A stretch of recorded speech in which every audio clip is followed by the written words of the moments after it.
చనిపోయిన వాళ్ళందరూ పేరు తీసేస్తే బాగుంటుంది. మరి ఆ కార్యక్రమం నిర్విఘ్నంగా కొనసాగాలంటే మీరందరూ కూడా ఈ యజ్ఞంలో మీరందరూ కూడా పాల్గొనాలి. మరి ఎవరు కూడా అవిశ్రాంతంగా ఉండకూడదు. మరి అందరూ కూడా శ్రమ వచ్చి ఈ 15 రోజులు బాగా పనిచేస్తే మరి హరిచంద్రనే బాగా చెప్తాడు. మరి అందుకని మరి మీరందరూ కూడా ఆయన మాట్లాడడానికి వినడానికి మీరందరూ కూడా ఎదురు చూస్తున్నారు. కాబట్టి ప్రభుత్వం కూడా చాలా పెద్ద ఎత్తున జరిగేటట్టుగా చూడాలి. అది కూడా ఆన్లైన్ డిజిటలైజేషన్లో మనగా ఉంటుందని తెలియజేసుకుంటూ మీ అందరికీ సమన్వయంగా వదిలేస్తూ ఇప్పుడు మనం అందరం వెయిట్ చేస్తున్న హరిశన్న గారు మాట్లాడతారు. అయితే మన నియోజకవర్గంలో ఇవ్వడం జరిగింది పార్టీ పరంగా, అట్లాగే ఐడి కార్డ్స్ కూడా ఇవ్వడం జరిగింది.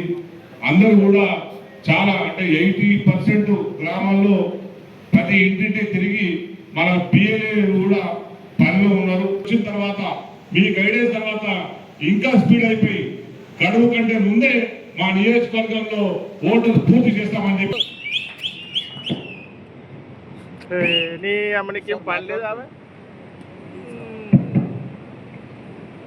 గౌరవనీయులు మిత్రులు,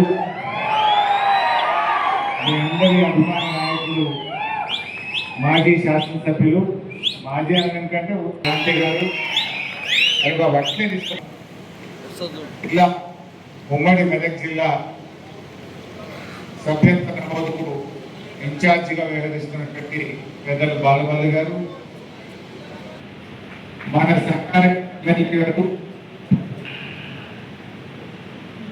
సంగారెడ్డి జిల్లా బీఆర్ఎస్ పార్టీ అధ్యక్షులు మిత్రులు చింతా ప్రభాకర్ గారు, ఉద్యమకారులు, బీఆర్ఎస్ కుటుంబ సభ్యులు, మీడియా మిత్రులు అందరికీ పేరు పేరున నమస్కారం. ఆకలి అవుతుందా?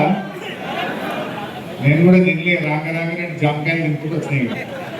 లేట్ అవుతుందంటే మా చింత ప్రభాకర్ అనే సంగారెడ్డి 2 జామకాయలు కొనుక్కున్నాడు. తింపుకుంటూ వచ్చినాయి.